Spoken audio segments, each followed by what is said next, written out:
is Al again, and today's challenge is the sampling dilemma. Now, what do I mean by a sampling dilemma?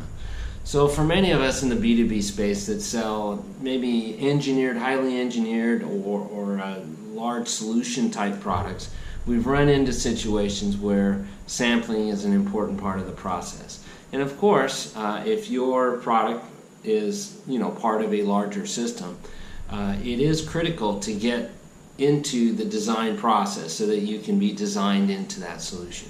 I think where the dilemma comes up is when it comes time to sample, do you give those away for free or do you try to charge for the samples? Now, obviously this will depend a lot on the value of your product, but in many cases if you're selling a lower or mid-tier component, there'll be a desire or demand by the customer to give away free samples.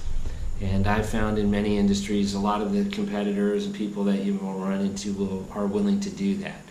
The question that I have is, does that make sense? So what I've found is in many cases when you give away something for free, you're not really driving any commitment, and in many cases that product doesn't ever get tested or designed in. In some cases it ends up becoming a paperweight on someone's a desk.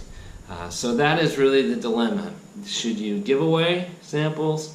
Should you maybe try to sell them for full price, list price? Should you have a discounted price?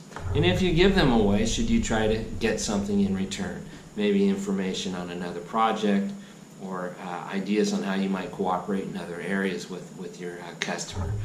So once again, this is really the dilemma that we're challenged with today. So anyway, leave me some comments, your experiences and your feelings. Do we sample for free or do we sell our samples and try to drive more commitment? Anyway, I got a meeting to run off to. I'm very sure sampling is going to come up with this particular customer.